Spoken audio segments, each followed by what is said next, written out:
Assalamualaikum warahmatullahi wabarakatuh. Indonesia adalah negara kepulauan. Hal itu ditegaskan dalam pasal 25A UUD Negara Republik Indonesia tahun 1945 yang menyatakan bahwa Negara Kesatuan Republik Indonesia adalah sebuah negara kepulauan yang berciri Nusantara dengan wilayah yang batas-batas dan hak-haknya ditetapkan oleh undang-undang. Berkat pandangan visioner dalam deklarasi Juanda tersebut, Indonesia akhirnya memiliki tambahan wilayah sebesar 2 juta kilometer persegi, termasuk sumber daya alam yang dikandungnya.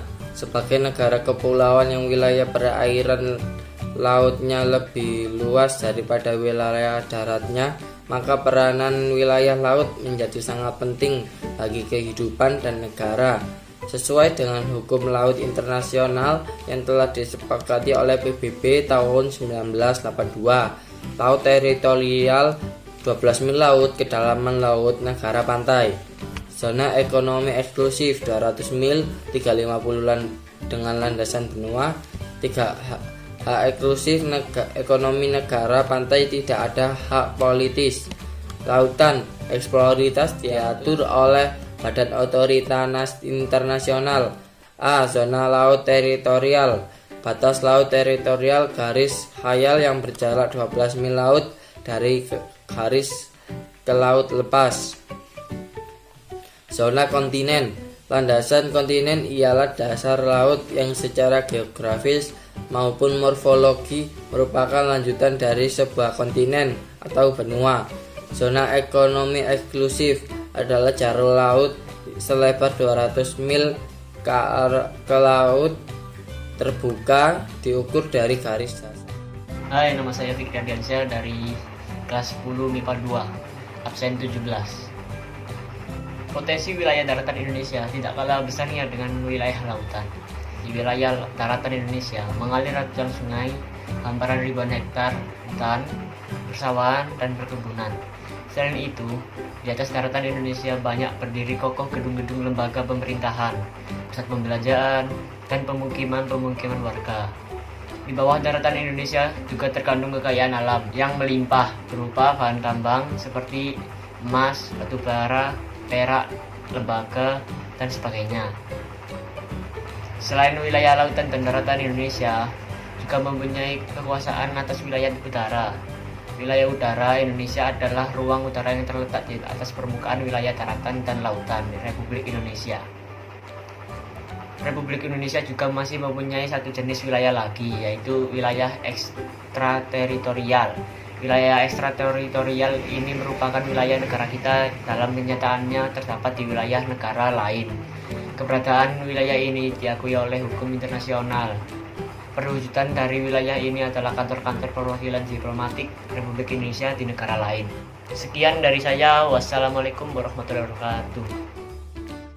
Hai semuanya, perkenalkan nama aku M. Faisal dari kelas 10 MIPA 2, absen 23. Ini aku akan menjelaskan tentang batas-batas wilayah NKRI atau Negara Republik Indonesia. Batas-batas wilayah NKRI ada 4, yaitu utara, selatan, barat, timur. Yang pertama, batas-batas wilayah Indonesia di sebelah utara. Nah, Indonesia ini berbatasan langsung dengan Malaysia bagian timur loh, tepatnya di sebelah Pulau Kalimantan. Malaysia merupakan negara yang berbatasan langsung dengan wilayah daratan Indonesia. Wilayah laut Indonesia sebelah utara berbatasan langsung dengan laut 5 negara loh. Yang pertama Malaysia, Singapura, Thailand, Vietnam, Filipina. Yang kedua, batas-batas wilayah Indonesia di sebelah barat. Nah, di sebelah barat, wilayah Negara Kesatuan Republik Indonesia berbatasan dengan langsung dengan Samudra Hindia dan perairan negara India loh. tidak ada negara yang berbatasan langsung dengan wilayah darat Indonesia di sebelah barat. Walaupun secara geografis daratan Indonesia terpisah jauh dengan daratan India, tetapi keduanya memiliki batas-batas wilayah yang terletak titiknya tertentu di sekitar Samudra Hindia dan Laut Andaman. Dua pulau yang menandai perbatasan Indonesia dan India adalah Pulau Ronde di Aceh dan Pulau Nicobar di India. Batas wilayah Indonesia di sebelah timur. Wilayah timur Indonesia berbatasan langsung dengan daratan Papua Nugini dan perairan Samudra Pasifik. Indonesia dan Papua Nugini telah menyepakati hubungan bilateral antar kedua negara tentang batas-batas wilayah, tidak hanya wilayah darat, melainkan juga wilayah laut loh.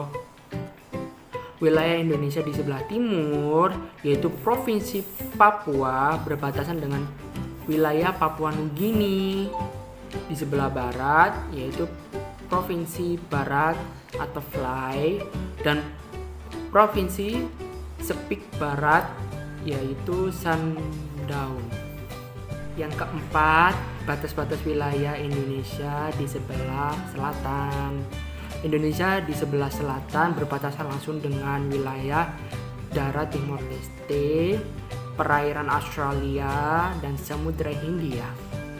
Timor Leste adalah bekas wilayah Indonesia yang telah memisahkan diri menjadi negara sendiri pada tahun 1999. Dahulunya Timor Leste ini dikenal sebagai Provinsi Timor Timur.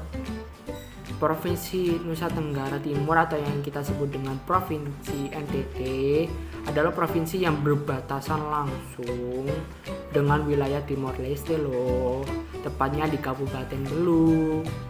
Selain itu, Indonesia juga berbatasan dengan perairan Australia pada tahun 1997. Indonesia dan Australia telah menyepakati batas-batas wilayah negara keduanya dengan meliputi zona ekonomi eksklusif atau yang kita sebut dengan ZAA dan batas landas kontinen. Kekuasaan negara atas kekayaan alam yang terkandung dalam wilayah Negara Kesatuan Republik Indonesia. Kekayaan alam Negara Kesatuan Republik Indonesia bisa dilihat dari lirik pada lagu yang berjudul Rayuan Pulau Kelapa. Di situ menjelaskan merupakan gambaran bahwa negara Indonesia adalah negara yang aman dan makmur yang memiliki kekayaan alam berlimpah. Kekayaan alam Indonesia antara lain seperti kekayaan dari hutan, persawahan, binatang darat, dan binatang laut yang beraneka ragam, keindahan terumbu karang, dan pesona laut lainnya. Tidak hanya dalam darat dan lautan, di dalam perut bumi juga terdapat banyak kekayaan alam seperti minyak bumi, gas bumi, besi, batu bara, tembaga, perak, dan juga banyak lain sebagainya. Rayuan Pulau Kelapa merupakan gambaran bahwa Indonesia adalah negara yang aman dan makmur, yang memiliki kekayaan alam yang melimpah. Di atas wilayah Indonesia terhampar daratan yang luas dengan segenap potensi kekayaan alamnya seperti kekayaan dari hutan, area persawahan, binatang-binatang darat yang beraneka ragam. Bukan hanya di daratan, di lautan, di perut bumi Indonesia pun menyimpan kekayaan yang melimpah berupa bahan tambang seperti minyak bumi, emas, gas bumi, besi, batu bara, tembaga, perak, dan sebagainya. Siapa yang menguasai kekayaan alam tersebut? Berkaitan dengan pernyataan tersebut, Pasal 33 ayat 2 dan 3 UUD Negara Republik Indonesia tahun 1945. Dengan kata lain, negara melalui pemerintah diberikan wewenang atau kekuasaan oleh UUD Negara Republik Indonesia tahun 1945 untuk mengatur, mengurus, dan mengelola serta mengawasi pemanfaatan seluruh potensi kekayaan alam yang dimiliki Indonesia dalam rangka meningkatkan kesejahteraan dan kemakmuran seluruh rakyat. UUD Negara Republik Indonesia tahun 1945 menyatakan bahwa negara mempunyai hak penguasaan atas kekayaan alam Indonesia.